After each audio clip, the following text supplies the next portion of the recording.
안녕하세요. 에듀빌에서 전산회계 1급 강의 진행하고 있는 김용호 회계사입니다. 오늘 106회 대비해서 출제 경향 분석하고 또 출제 예상 포인트 잡아보는 시간 가져볼까 합니다. 일단은 106회 그 출제 예상하기 전에 앞서가지고 지난번에 105회 시험 어떻게 나왔는지 한번 분석을 간단하게 하고 지나가도록 할게요. 근데 오늘은 이제 문제 풀이하는 시간은 아니니까 문제 풀이는 최소한으로 하고 어떤 문제 유형들이 나왔는지 위주로 한번 살펴보도록 하겠습니다. 일단 첫 번째 이론부터 1번 문제는 이제 회계상 거래가 어떤 것인지 알고 있느냐 이거 물어보는 문제였어요. 회계상 거래인지 아닌지는 우리가 재산 상태 변화가 있으면은 회계상 거래라고 보고요. 만약에 그런 게 없는 뭐 계약이라든지 약속이라든지 뭐 채용이라든지 이런 거는 일반적으로 거래라고 부르지만 회계에서는 거래라고 보지 않는다. 그런 거 알고 있냐? 이거 물어보는 문제였습니다. 두 번째는 재무제표 작성과 표시의 일반 원칙에 대해서 물어보는 문제였어요. 이 문제에서 물어보던 그 원칙은 계속 기업의 가정인데 기업이 계속해서 그 영업을 지속할 것이다. 내년에도 하고 내후년에도 하고 우리가 회사를 청산하거나 해산하지 않을 것이다 라고 가정한다고 말씀을 드렸었죠. 그거 물어보는 문제였습니다. 3번 문제 같은 경우에 이제 자산 계정 분류하는 거 알고 있느냐 요거 물어보는 문제였는데 이런 문제를 풀기 위해서는 우리가 재무상태표 양식을 어느 정도 암기할 필요가 있어요. 유동, 비유동 나눠지고 자산 같은 경우에는 유동 안에 당좌랑 재고 있고 비유동 안에 투자, 유형, 무형, 기타 있고 부채는 이제 유동 부채랑 비유동 부채 갈라지고 이제 그런 거 암기를 하고 있다면은 거기 각각 넣어서 어디에 들어갈지 우리가 파악을 해가지고 문제를 풀이를 할 수가 있겠죠. 그리고 4번 문제 같은 경우에는 유형자산의 매입, 취득원가 물어보는 문제였는데 원가가 발생을 하면은 어떤 것은 비용으로 가지만 어떤 것은 자산이란 정거장에 잠시 머물렀다가 비용으로 가는데 이 정거장에 머무르는 것들을 우리가 취득원가에 가산한다. 취득원가를 구성한다. 이렇게 표현을 하는데 이 취득원가, 정거장에 들을 때 뭐가 들리는지 알고 있느냐? 이거 물어보는 문제였습니다. 자, 다음 5번 문제. 다음 중 무형자산의 상각에 대한 설명으로 바르지 않은 것은 됐으니까 유무형자산의 감가 상각에 대해서 우리가 물어보는 문제였네요. 보통은 계산 문제도 많이 나오는데 이 경우에는 이제 개념에 대해서 말 문제로 출제가 되었습니다. 다음 6번 문제. 다음 중 주요 장부로 구분할 수 있는 것은 우리 회계장부에는 주여부랑 보조부가 있는데 이제 주여부에는 뭐가 있었죠? 분계장이랑 총계정 원자.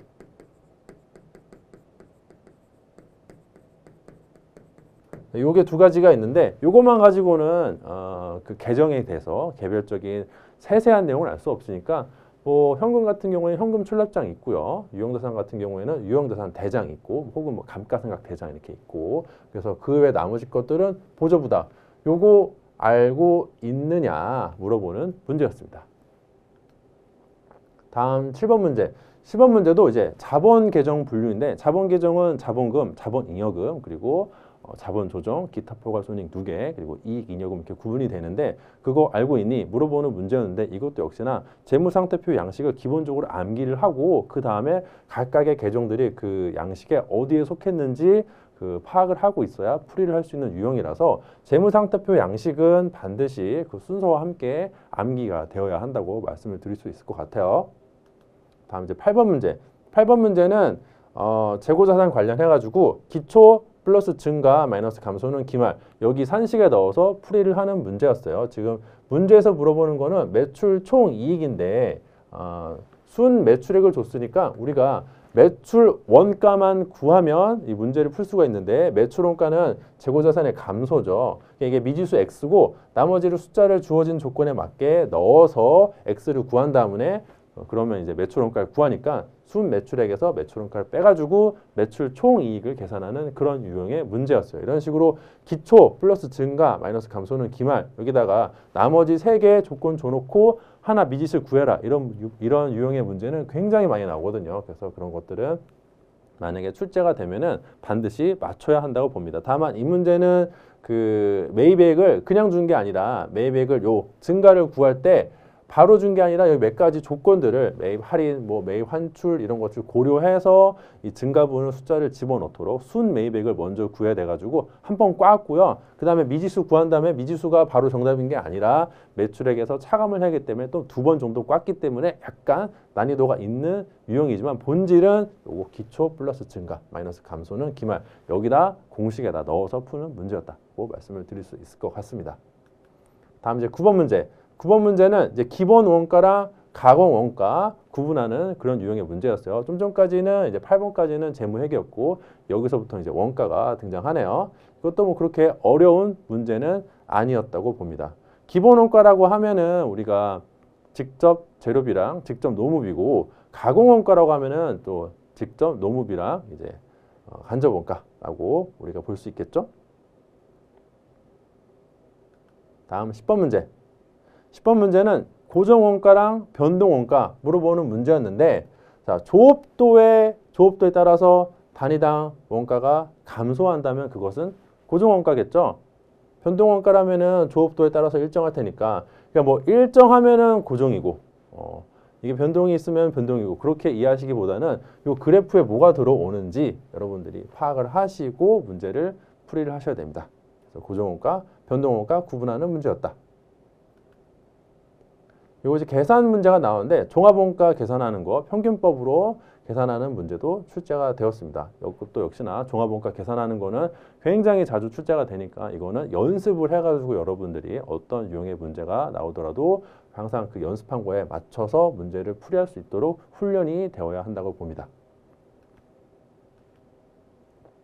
그리고 개별원가, 종합원가 이제 구분하는 문제인데요. 이런 식으로 원가에서는 그 원가를 구분하는 말 문제가 굉장히 많이 출제가 돼요. 그래서 계산 문제도 중요하지만 말 문제 나왔을 때 개념을 익히셔가지고 풀이가 가능하도록 훈련을 하시는 게 중요하다고 말할 수 있습니다. 그다음에 이제 13번부터는 부가가치세 문제인데 납세 의무자, 사업자에 대해서 알고 있느냐. 이 문제에서는 이 사업자가 영리인지 비영리인지 관계없이 부가가치세 납부 의무가 있다는 거를 알고 있니? 물어보는 문제였는데 이것도 상당히 많이 물어보는 게 왜 그러냐면은 실제 실무에서 나는 비영리니까 부가세 안 내도 되는 거 아닌가? 라고 착각을 하는 그 경우가 굉장히 흔하게 있기 때문에 그거 아닙니다. 라고 이렇게 알려주기 위해서 이러한 문제가 많이 출제가 되고 있습니다. 다음 14번은 이제 또 자주 출제되는 유형 중에 하나죠. 면세인데요. 면세 제도에 대해서 잘 알고 있니? 계산하는 문제보다는 이런 식으로 말 문제로 나오니까 면세라는 것에 대해서 개념을 익히셔야 되는데 면세는 말 그대로 비과세와 다르게 이게 혜택이거든요. 그래서 논리가 없어요. 그러니까 과세냐 비과세냐 이거는 논리로서 우리가 따져야 되는데 면세냐 아니냐는 논리가 아니라 국가에서 혜택을 주는 개념이기 때문에 사실은 좀 안타깝지만 면세는 암기의 영역입니다. 그래서 이거는 암기를 좀 잘 해놔서 이런 문제 나왔을 때 틀리지 않도록 이렇게 우리가 좀 훈련이 될 필요가 있겠죠. 다음은 주사업장 총괄납부랑 사업자 단위 과세 제도에 대해서 물어보는데 이거는 일단 제도상의 문제이기 때문에 이것도 사실은 어떤 논리적으로 우리가 문제를 이해하고 풀이를 한다기보다는 부가가치세는 사실 좀 암기하는 게 많죠. 세법 자체가 그런데 이거는 이러한 제도에 대해서 너가 알고 있니? 그리고 또 문제에서 사업장에서 총괄하여 납부하도록 할 수 있다고 했으니까 그냥 혹시 내가 이 개념이 기억이 나지 않다고 하더라도 지문을 보고서 이거 아닐까라고 이제 추정을 하면은 맞출 수 있는 사실 암기의 영역인데 문제에서 힌트를 상당히 많이 줬기 때문에 그냥 이렇게 찍기로도 풀 수가 있는 좀 난이도는 낮은 문제였다고 보여지네요. 자, 그래서 15개 문제 모두 살펴봤는데 지금까지 출제된 유형 한 번에 보면은 재무회계는 회계상 거래인지 아닌지 따지는 거 그리고 재무제표 작성 표시 1번 원칙 쭈쭈쭈 해가지고 마지막에 기초 증가 감소는 기말 유형까지 문제가 출제가 되었고요. 원가는 보시다시피 계산 문제는 종합원가 계산 한 문제 나왔고 나머지는 그 원가에 대해서 개념을 물어보는 원가를 구분할 수 있느냐 물어보는 말 문제가 위주로 출제가 되었습니다. 부가세 같은 경우는 3문제 정도 출제가 되는데 납세의 문제 알고 있니? 면세 개념 알고 있니? 그리고 주사업장 총괄 납부 요거 알고 있느냐? 이런 식으로 또 말 문제가 많이 출제가 되었어요. 자, 그러면 이론 여기까지 하고 다음에는 이제 실무 뭐가 나왔는지 한번 보시죠. 실무는 일단 첫 번째로 정기분 재무제표 오류 수정하는 문제가 문제 1번이 나왔는데 이것도 상당히 많이 나오는 유형입니다. 그래서 늘 나왔던 유형 그대로 나왔구나. 정기분 재무제표 수정인데 재무상태표 수정하는 거니까 사실은 조금 쉬운 편이고요. 손익계산서 들어가는 거면은 그 외에 관련된 다른 것들 우리가 함께 수정을 해줘야 되니까 이것만 수정하고 끝나는 게 아니라 다른 것도 수정할 게 없는지 우리가 함께 고려를 해야 돼요. 그리고 문제 1번의 소문제 2번은 개정 과목 및 저교를 등록하는 문제가 나왔습니다. 저교 등록하는 문제도 종종 출제가 되니까 여러분들 이것도 함께 연습을 하시는 게 중요하다고 볼 수 있겠네요. 소문제 3번은 진짜 많이 나오는 거죠. 거래처별 초기 2월 오류 수정. 거래처별 요거 넘어온 채권 채무 금액들 오류 있는 거 가가지고 우리가 수정을 해주는 문제였습니다. 이것도 문제 주어진 대로 우리가 빨리빨리 풀 수 있도록 훈련을 하는 게 왜냐하면 자주 나오니까 이런 거는 미리미리 연습을 해놓고 출제가 되면은 아, 너 또 나왔네 잘 걸렸다 이러고 우리가 이제 그동안 연습한 걸 바탕으로 빨리 문제를 풀이하고 배점을 받아야 되는 그런 유형의 문제라고 보여지네요. 다음에 이제 문제 2번. 일반 전표 입력 같은 경우에는 사실은 이거는 실무 문제이긴 하지만 이게 우리 그 전산회계 1급이 실무 비중이 70%잖아요. 그래서 이런 비중이 낮은데 실무가 더 중요한 거 아닌가요? 물론 그렇긴 한데요. 그렇지만 이런 식으로 일반 전표 입력 같은 경우에는 실무에 탈을 쓴 이론 문제입니다. 그래서 여러분들이 문제에서 나온 이 주어진 조건에 따라서 제대로 회계 처리를 할 줄 알아야 그래야 이제 실무 프로그램을 통해서 그냥 단순히 입력만 하는 것이기 때문에 이런 거는 이제 우리가 이론 공부를 좀 착실하게 해놔가지고 풀이를 할 필요가 있습니다. 첫 번째로는 당좌 거래 전표 입력하는 문제 나왔는데 당좌 거래할 때 당좌 예금에서 돈 빠져나가는 거 당좌 수표 발행하면은 바로 당좌 예금에서 차감시키는 거 알고 있냐 물어보는 문제였고요. 소문제 2번은 이제 외상 매출금 회수 전표랑 매출 할인 있을 때 어떻게 하는지 매출 할인 따로 계속 넣어야 되는 거 알고 있는지 물어보는 문제였어요. 자, 3번 문제 풀이 시간은 아니니까 어떤 유형이 나왔는지만 간단하게 보도록 하겠습니다. 이거 다 풀이하면은 오늘 이번 강의가 뭐 1시간이 아니라 뭐 2시간이 될 수도 있어요. 그러니까 3번은 주식 발행, 신주 발행했을 때 전표 입력하는 거 어떻게 하는지 알고 있냐? 특히나 신주 발행비가 발생했을 때 그거 보통 예금 들어온 거에서 바로 차감한다. 따로 수수료 같은 비용으로 인식하지 않는다. 왜? 이거는 우리가 자본거래잖아요. 자본거래에서는 가급적 그 손익계정을 등장시키지 않는 것이 좋기 때문에 이렇게 하는 것이고요. 또 회사가 이 증권사 통해서 보통 신주 발행하는데요. 주주가 있으면은 주가 예를 들어 돈을 뭐 100원 넣었으면은 증권사가 아니고 증권사죠. 증권사가 여기서 자기 수수료 떼고 한 뭐 90원 정도 주기 때문에 회사 입장에서는 90원 들어온 거랑 마찬가지라서 90원 적으면 된다. 이렇게 설명할 수도 있고 이거는 자본거래니까 손익이 등장할 필요가 없다. 해가지고 신주 발행비는 그냥 보통 예금에서 바로 차감해서 신주 발행비 빼고 현금이 들어왔다고 회계 처리하는 게 맞습니다. 이런 식으로 그 이론에 대해서 여러분들이 알고 있어야 이 일반 전표 입력 문제는 풀이가 가능합니다. 4번은 재고자산 매입 전표 입력하는 거 알고 있니? 이 재고자산 원재료 취득원가 구성할 때 통관 수수료 같은 거 함께 포함돼야 되는 거 알고 있느냐? 물어보는 그런 문제였습니다. 다음 5번 문제는 신용카드 외상거래 회계 처리할 때 어떻게 회계 처리를 하는지 알고 있느냐 물어보는 문제인데 이거는 그 이론뿐만 아니라 우리가 미지급금이라는 계정을 쓰면은 거래처를 넣어야 되고요. 아니면 이제 공개된 문제 답안을 보면은 미지급 비용이라고 해도 된다. 왜냐면은 상대 계정이 비용 계정이 오니까 그냥 상식적으로 생각을 해보면은 비용 계정이 오니까 이쪽에 미지급금이 올 이유가 없고 그냥 미지급 비용 오는 게 맞는 거 아닌가요? 라고 생각이 될 수도 있는데요. 그냥 이 문제 하나만 보면은 우리가 미지급 비용 놓는 게 뭐 특별히 생각할 필요가 없어 보이지만은 사실 실무를 하면은 신용카드는 한 달에 한 번 정도 결제가 되기 때문에 이렇게 한 건이 있는 게 아니라 여러 건이 존재해요.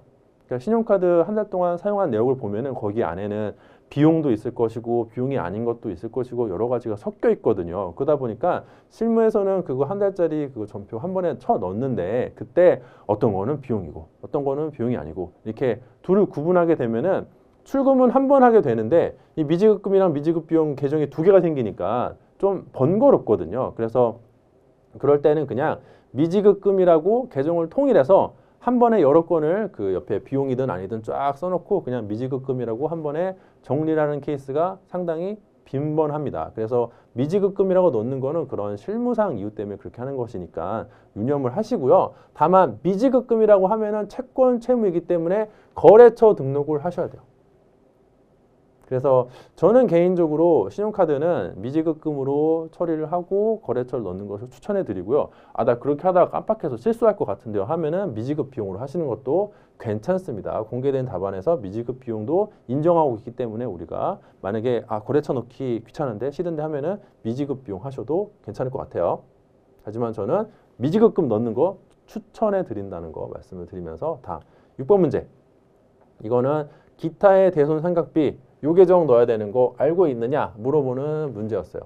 이게 단기 대여금이니까 매출 채권이 아니잖아요. 매출 채권이 아니니까 기타의 대손상각비를 사용해야 된다.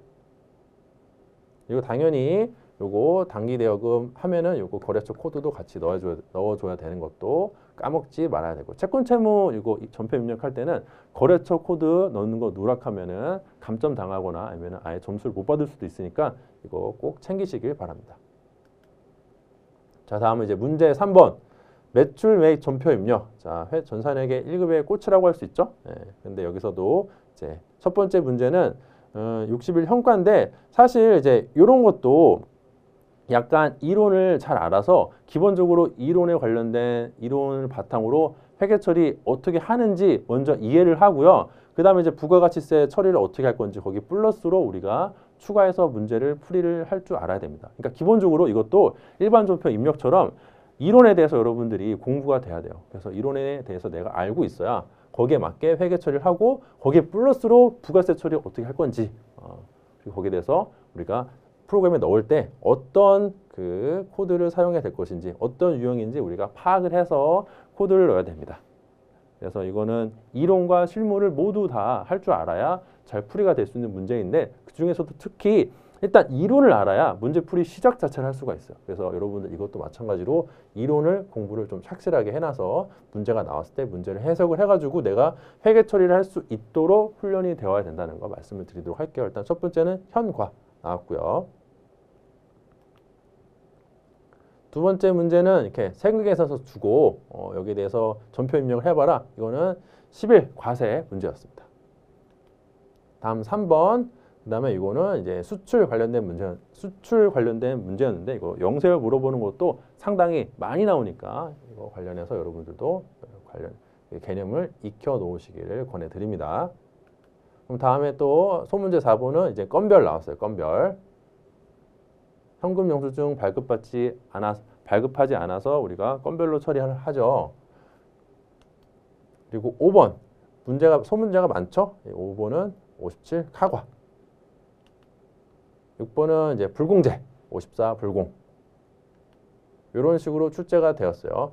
이것들 뭐 문제풀이 시간은 아니니까 뭐 어차피 매출 매입 전표 입력하는 거는 유형이 거의 비슷합니다. 문제를 보고 회계 처리하고 거기에 맞게 우리가 코드 잘 넣어서 전표 입력하면 되는 거기 때문에 누차 강조하지만 처음에 회계 처리를 할 수 있도록 이론 공부를 잘 해 놓으셔야 합니다. 아시겠죠?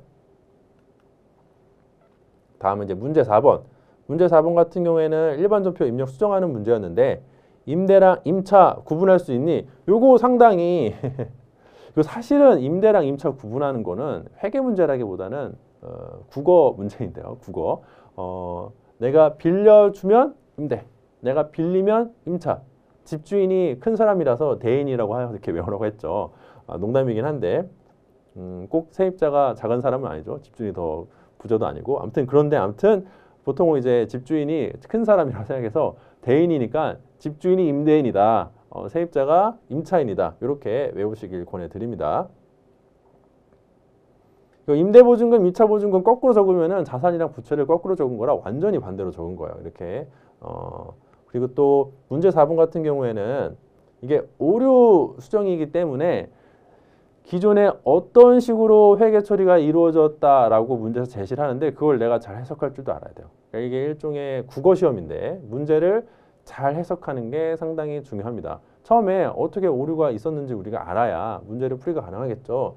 이게 오류가 있고 잘 모르겠다 할 때는 오류로 어떤 회계 처리를 했구나. 근데 정답이 제대로 했다면은 이렇게 했었어야 되는데 두 가지를 파악을 해가지고 여기서 여기로 만들어 줘야겠다라고 여러분들이 어떻게 하면 되겠다라고 판단을 할 수가 있어야 돼요. 그러려면은 처음에 어떤 오류가 있었는지 알아야겠죠? 그래서 문제를 해석하는 능력이 중요하다라고 말씀을 드릴 수 있을 것 같아요. 그 다음에는 일반 전표 그 수정하는 문제 말고 일반 전표로 입력한 거를 전표를 삭제를 하고 그 다음에 매출 메인 매출 전표 입력하는 문제가 그것도 많이 나오는 유형이죠. 이거는 그냥 일반 전표 수정하는 것보다는 살짝 더 난이도가 있는 문제라고 볼 수 있을 것 같아요. 아, 이건 일반 전표 유형이 아니라 메인 매출 전표를 해야지라고 우리가 파악을 할 수 있어야 되는데 문제에서는 일반 전표로 회계 처리하였다라고 힌트를 줬거든요. 이것도 마찬가지로 4번 문제는 우리가 이거 보고서 아, 이게 어떤 오류를 했구나. 이게 조건을 줬으니까 이게 오류겠거니 하고 우리가 파악할 수 있는 능력이 중요합니다. 문제를 해석하는 게 상당히 중요해요. 다음 이제 5번 결산 문제, 결산 수정 분계인데 부가세, 예수금, 대급금 상계하는 문제가 출제가 되었고요. 그 다음에 외화 환산 손익 인식하는 거 출제가 되었습니다. 마지막으로 오타가 있네요. 단미가 아니라 단기죠. 네. 단기 매매 증권, 매도 관한 증권 평가 손익 인식하는 거 할 수 있느냐? 단기 매매 증권 평가 손익 같은 경우에는 우리가 바로 단기 손익으로 보내고요. 매도 관한 증권 평가 손익이 발생하면은 그거는 기타 포괄 손익 누계액으로 따로 보내죠. 그래서 그거 알 수 있니? 평가하는 문제가 나왔습니다. 자, 마지막 6번은 이제 이론 문제 답안 작성하는 문제인데 이거는 이제 조회하는 문제가 많이 나오니까 이 문제를 보고서 내가 뭐를 조회를 해야겠다. 이거를 빠르게 판단을 해야 됩니다. 문제를 보고 아, 이런 유형의 문제라면 이건 부가가치세 신고서 조회하면은 우리가 알 수 있지라고 파악이 돼야 그다음 문제가 풀이가 가능하겠죠. 그러려면은 이거는 이제 이론이라기보다는 실무 프로그램을 어떻게 활용하는지 잘 알고 있는지 물어보는 문제입니다. 뭐 전표 입력이라든지 이런 것들은 우리가 이론이 좀 더 비중이 높다면은 이거는 이론보다는 실무 프로그램의 비중이 좀 더 높은 문제라고 할 수 있을 것 같아요. 그래서 처음에 보면은 부가가치세 신고서 우리가 조회를 하면은 알 수 있겠구나라고 이 문제를 보면서 바로 생각이 들어야 돼요. 생각이 들지 않으면은 그때는 프로그램이 나한테 열려 있으니까 거기서 클릭 해가지고 여기서 하면 되려나? 이거 아니네. 여기서 하면 되려나? 아니네. 이런 식으로 찾아봐야겠죠. 네. 그러려면 근데 다만 시간이 좀 많이 걸려서 문제풀이 시간이 부족할 수 있으니까 평소에 연습을 좀 해가지고 이런 유형의 문제가 나오면은 이걸 봐야지라고 바로바로 연결할 수 있도록 훈련이 되어야 합니다. 두 번째 문제는 총계정원장 조회하는 문제였어요. 근데 사실은 뭘 조회하는지 물어보는 게 대부분 부가세 신고서, 총계정원장, 재무제표 보는 문제이기 때문에 유형이 그렇게 뭐 엄청 무궁무진하진 않거든요. 그러니까 여러분들이 보고서 항상 좀 평소에 문제풀이를 좀 몇 번 해보시면은 실제로 시간 재가면서 해보시면은 오답도 내보시면서 틀리면은 나중에 그런 경험들이 쌓여서 실제 시험장에서 쉽게 문제를 풀이를 하실 수 있을 거라고 생각이 되어지네요. 다음 마지막으로 거래처 원장. 재무제표 조회 많이 한다면서요. 그건 그런데 거래처 원장 조회하는 문제도 많이 나옵니다. 그래서 이 105에서는 거래처 원장 조회하는 문제가 나왔어요. 자, 그러면 이제 다음에 이제 106회 이번 시험 뭐가 나올지 우리 한번 예상해 보는 시간을 가져볼까 하는데요. 먼저 이론에서 뭐가 나올까 한번 예상을 해보도록 하겠습니다. 첫 번째로 재무제표의 구성에 대해서 알고 있느냐, 재무제표가 뭔지 알고 있니? 물어보는 문제가 출제될 가능성이 많습니다. 왜냐하면 이것도 상당히 자주 나오기 때문에 어차피 이 시험에는 자주 나오던 문제가 또 다시 나와요. 재무제표 구성을 우리가 볼 때는 뭐가 있었죠? 첫 번째가 재무상태표, 손익계산서, 현금흐름표, 자본변동표, 그리고 마지막으로 가장 중요한 주석. 주석은 재무제표 구성 물어볼 때 반드시 보기로 나오는 주석이 안 나올 수도 있지만 거의 대부분 주석이 나옵니다. 제가 함정으로 나와요. 주석이 재무제표인 거 알고 있니? 재무제표라고 하니까 주석은 표가 아니잖아요. 뭐 글도 있고 표도 있고 굉장히 한 권의 책처럼 많은 내용을 담고 있는데 그러다 보니까 재무제표 아니다라고 오해를 하신 분들이 많아서 주석도 중요한 재무제표다라고 물어보기 위해서 항상 보게 나오고요. 그리고 뭐 제조원가 명세서이니 합계 잔액 시산표이니 이익잉여금 처분 계산서이니 이런 거 등등 나오는데 이런 거는 재무제표는 아닙니다. 이익잉여금 처분 계산서 요거 주석 안에 포함이 되잖아요. 이것도 크게 보면은 재무제표 아닌가요? 그렇게 생각하실 수도 있는데요. 어쨌든 재무상태표, 손익계산서, 자본변동표, 현금흐름표, 주석 얘네가 같은 상위 레벨이고요. 이익잉여금 처분계산서는 그보단 하위 레벨이에요. 그래서 보기에서 만약에 같은 레벨이 뭔지 물어보는 거라면은 이게 다른 레벨이니까 여러분들이 구분할 필요는 있습니다. 아시겠죠? 그 두 번째로 유형자산, 감가상각 물어보는 문제가 출제될 가능성이 높다고 봅니다. 이번에 무형자산 그 개념에 대해서 물어봤으니까 다음에 요거 계산하는 문제가 나올 수도 있어요.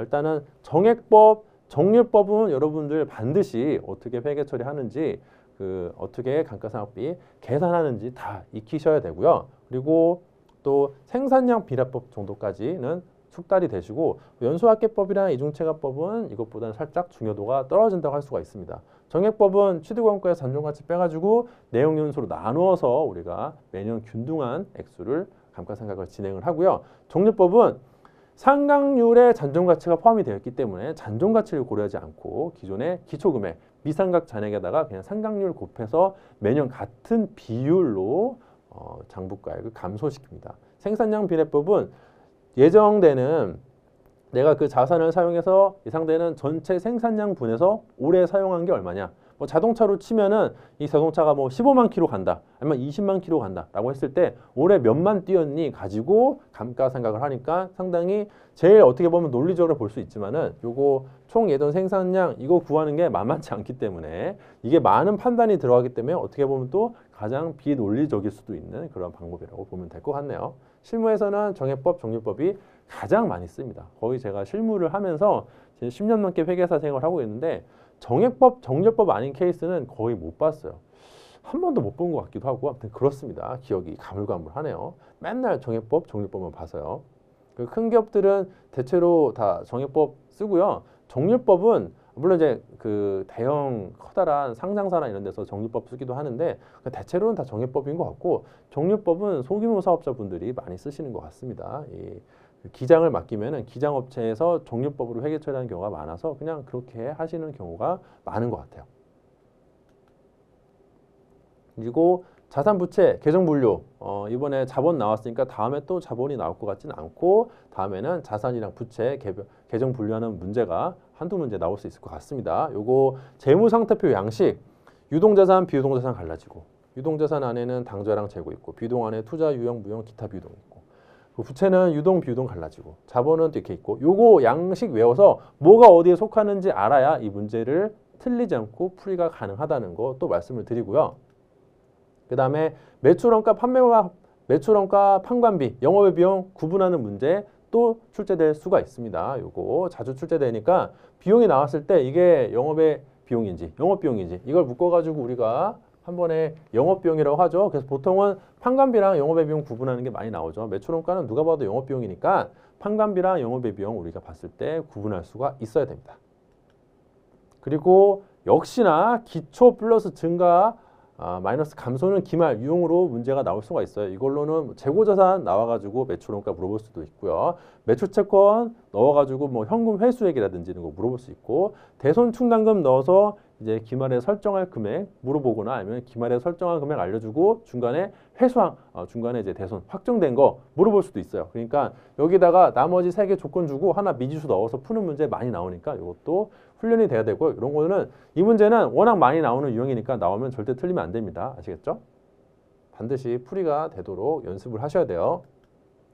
원가에서 뭐가 나올까? 원가에서는 이러한 유형의 정상원가 배분 차이 조정하는 문제가 나올 가능성이 높다고 생각이 되어집니다. 요거 104의 기출문제인데 이런 유형 나오면은 이 원가 문제는 사실은 문제 해석하고 이게 지금 뭘 물어보는 거지? 이거 해석하는 게 제일 중요하거든요. 이 문제를 봤는데 얘가 지금 무슨 개념 물어보는 건지 이게 지금 정상원가인지 뭐 종합원가인지 개별원가인지 뭐 물어보는 거야? 이걸 해석하는 게 중요하니까 문제를 딱 보고 나서 이거 정상원가 배분 차이 조정하는 거 물어보는 문제구나 라고 해석이 돼야 이 문제가 해석이 돼야 어떤 단원에 어떤 개념 물어보는 건지 해석이 돼야 풀이가 되니까 그거 유형을 항상 해석하는 능력을 기를 수 있도록 훈련이 되어야 되고요. 공부를 할 때 거기에 중점적으로 문제를 딱 보고 이게 이렇게 교재 같은 거 진행하다 보면은 예를 들어 내가 지금 정상원과 배웠어요. 그리고 그 챕터 다음에 있는 문제를 풀면은 당연히 방금 정상원과 배웠고 같은 챕터니까 그 문제겠거니 해가지고 풀이가 쉽게 되는데요. 이런 식으로 시험을 보면은 내가 지금 무슨 단원의 개념 물어보는지 모르는 상태로 튀어나오잖아요. 그럼 문제를 보고 우리가 추적을 할 수가 있어야 됩니다. 그리고 종합원가 계산하는 문제는 또 나올 수 있겠죠. 평균법이 나오면은 약간 더 무난하다고 할 수 있고 선의선출법 나오면은 살짝 더 난이도가 있다고 보여지니까 이것도 평균법 물어보는 문제 풀이할 수 있도록 연습을 하시고 하면서 선의선출법도 같이 여러분들 풀이하는 법을 미리미리 준비해 놓으시기를 권해드립니다. 문제풀이 시간은 아니니까 따로 풀이법은 설명하지 않도록 할게요. 이런 풀이법 하나하나 설명하면 영상이 너무 길어지겠죠? 그리고 공손에 대해서도 이번에 나올 가능성이 높다고 생각이 됩니다. 정상 공손, 비정상 공손 나눌 수 있는 거. 요거 정상 공손은 생산하다 보면 필연적으로 등장하는 거. 비정상 공손은 그런 거 아닌 거. 이런 공손 우리가 원가성 있는 것으로 보아서 정상 공손은 제조원가 계산에 포함시킨다. 반면 비정상 공손은 영업의 비용으로 처리한다. 비정상 공손은 영업의 비용으로 처리한다. 마치 재고자산 간모에서 정상 간모는 매출원가에 가산하고 비정상 간모는 영업의 비용으로 하는 것처럼 공손도 똑같으니까 요거 말문제로 나올 가능성이 상당히 높다고 생각이 되어집니다.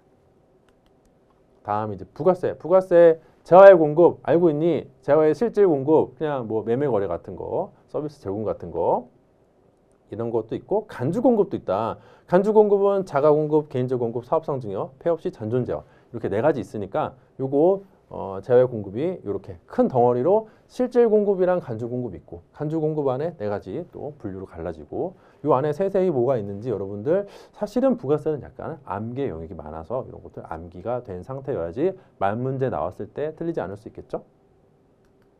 두 번째 면세는 아까도 말씀드렸다시피 논리적으로 이해하는 게 아니에요.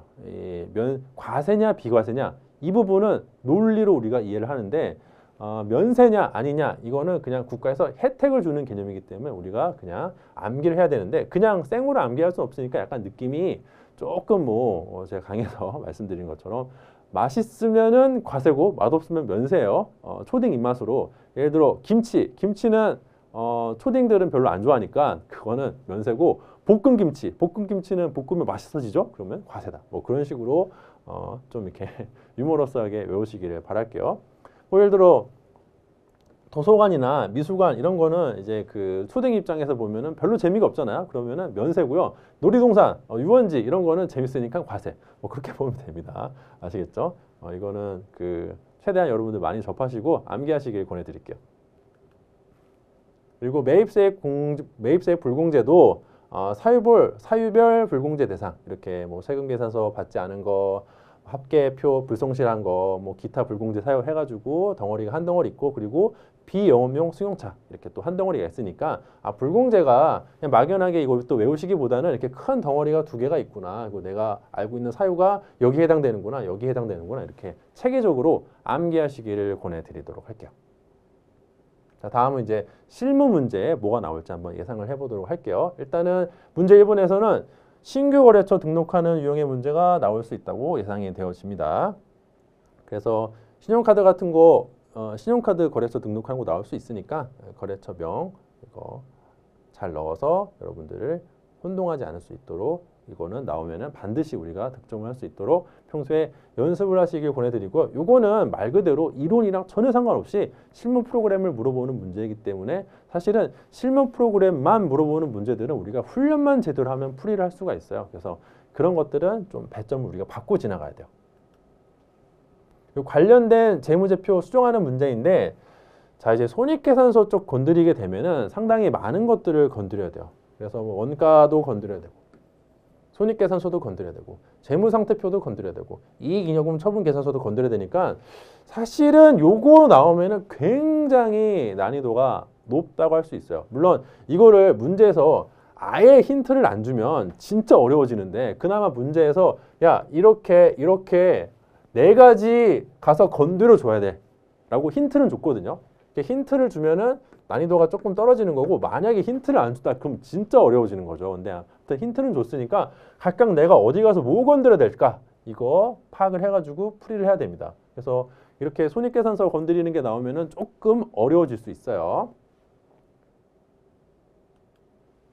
그리고 문제 2번. 여기서는 정말 여러 가지 유형이 나와가지고 출제 예상이 사실은 어렵습니다. 이게 일반 전표 입력이니까 이게 실무에 탈을 쓴 이론 문제거든요. 그래서 이론을 여러분들이 착실하게 공부를 해서 어떤 회계 처리가 이루어질지 훈련이 되어야 되는데, 그래도 몇 가지 좀 예상을 좀 해보자면은 채무 면제 이익, 요거 물어보는 문제 나올 수 있을 것 같고요. 요거는 채권 채무니까 거래처 유의를 하시고요. 그 선수금, 계약금 받았을 때 회계 처리 물어볼 수도 있고, 이미 계약금을 받은 상태로 그 다음에 거래가 발생했을 때 우리가 또 물어볼 수가 있습니다. 이것도 채권 채무니까 거래처 유의를 해야 돼요. 선수금 거래처 까먹는 케이스 많은데 이것도 채권 채무니까 반드시 거래처 유의를 하시길 바랍니다. 그리고 어음 할인 관련해서 회계 처리 문제 나올 가능성이 있는데, 어음 할인은 매각 거래가 있고 차익 거래가 있죠. 매각 거래는 내가 할인을 하면서 그냥 팔아버린 거, 그 다음에 내가 할인을 한 그 은행이 그 지급해야 될 은행한테 가가지고 지급 거절을 당하든 말든 나는 상관없어요. 그냥 뭐 그 다음 팔았으니까. 근데 차입 거래는 담보로 맡겨놓고 내가 돈을 빌린 개념이기 때문에 만약에 지급을 해야 될 은행이 지급 거절을 하면은 나는 좀 망한 겁니다. 차이가 있어요. 위험과 효익이 이전이 되느냐 안 되느냐 여러분들이 구분해서 파악을 해야 되니까, 그때 회계 처리 매각 거래라면은 매출 채권 처분 손실 뭐 이렇게 나오죠. 그리고 차익 거래라면은 매출 채권 처분 손실이 나오는 게 아니라 이자 비용이 나옵니다. 그러니까 그거 함께 어떻게 회계 처리를 해야 되는지 유의를 하셔가지고 문제 풀이 하시길 바라고요. 신주 발행 회계 처리가 나올 가능성이 높다라고 생각이 되어지네요. 그래서 이거는 사실은 그냥 신주 발행만 나오면은 문제가 쉬운데, 주식 발행 초과금이랑 주식 할인 발행 차금 요거 상계하는 걸 주의를 하셔야 돼요. 이미 주식 할인 발행 차금 있다 그러면 요거부터 먼저 제거하고 주발초 입력을 해야 되니까, 보통은 이제 주발초 입력하는 식으로 할증 발행이 일반적으로 문제가 출제가 될 텐데, 그냥 할증 발행이면 굉장히 난이도가 낮지만 이런 식으로 주식 할인 발행 차금 요거 잔액이 있는지 확인해서 문제를 풀어야 된다는 것도 여러분들 유념을 하시길 바랍니다. 문제 3번, 얘도 마찬가지로 그 문제 2번과 똑같이 그 여러 가지 유형이 나와요. 이게 사실 실무가 상당히 주가 되기 때문에, 물론 이제 문제 3번 같은 경우는 실무 플러스 이론, 이게 이론이 상당히 주가 되긴 하는데, 물론 거기에 실무도 좀 알아야 되긴 하지만은 아무튼 그래도 이론이 상당히 중요하기 때문에 여러분들이 이론 공부를 잘 하셔가지고 일단은 회계 처리를 할 수 있도록 훈련이 되어야 합니다. 그럼에도 불구하고 몇 가지 좀 예상을 해보자면은, 일단 첫 번째 이런 식으로 전자세금 계산서 주고 그 다음에 매일 매출 전표 입력하는 문제 나올 수 있습니다. 요거는 그 103의 기출인데 이번에는 과세 요거 나올 가능성이 높다고 보여지네요. 그리고 카과도 항상 많이 나오니까 이것도 이번에 출제될 가능성이 높다고 생각이 됩니다. 그리고 문제 4번.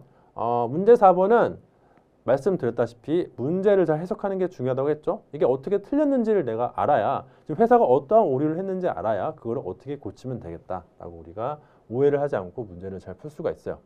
이거는 일반 전표 수정하는 문제가 많이 나오고 있는데, 부가가치세 납부 관련해서 회계 처리 어떻게 잘못돼 있고 그 다음에 어떻게 수정해야 될지 푸는 문제가 나올 가능성이 높다고 생각이 되어집니다. 그리고 수익적 지출, 자본적 지출 실수한 문제도 많이 나오니까 이번에도 또 나올 가능성이 높다고 생각이 되어지네요. 이것도 개념 챙기시고, 엔진 오일 교환하면은 그거는 이제 그냥 능률 향상이라든지 원상복구라든지 그런 거니까 수익적 지출이고, 엔진 자체를 교환했다 그런 거는 자본적 지출이니까 그거 착각하지 않도록 이거 명확하게 구분이 될 수 있도록 이론 공부 잘 해놓으시기를 권해드립니다. 그리고 문제 5번 결산. 결산 같은 경우에는 몇 가지 유형들이 계속 반복이 되는데 소모품 회계 처리 이번에 나올 수 있을 것 같아요. 그리고 지금 이 문제 같은 경우는 합계잔액 시산표 조회하는 문제도 같이 나왔거든요.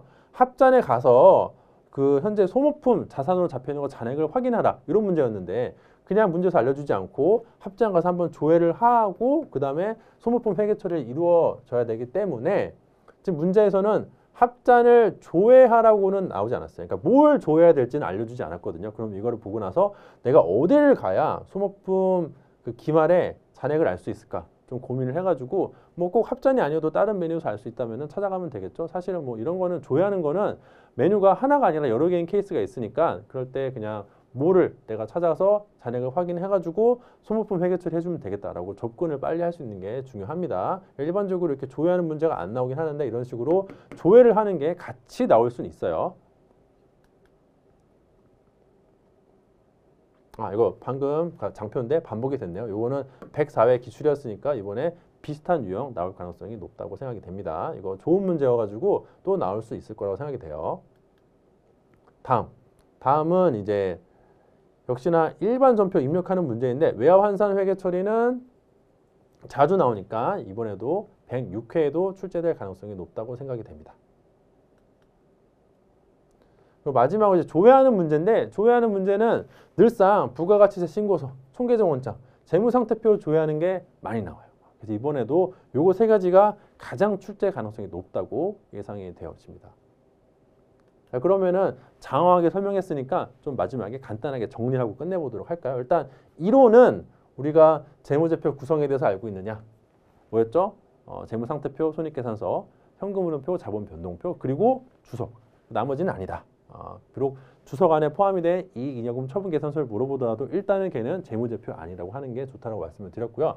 유형자산 감가 생각하는 거 계산 문제 나올 수 있으니까 정해법, 정류법은 반드시 익히시고 그리고 생산량 비례법도 여러분들 기억을 하시기를 권해드립니다. 그리고 자산부채 계정 분류하는 거 이번 시험에는 자본 나왔으니까 다음에는 아마 자산부채 계정 분류하는 거 나올 가능성이 높다고 생각이 되어지고요.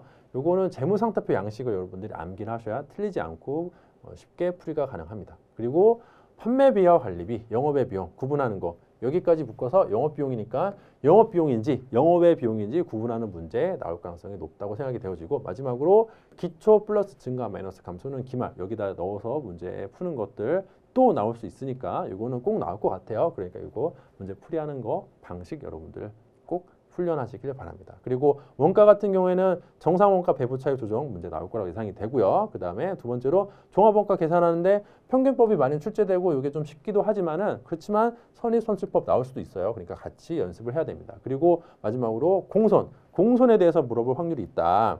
정상공손, 비정상공손 구분하는 거 알고 있는지 물어볼 수 있으니까 말 문제 같은 거 대비가 되어야 된다.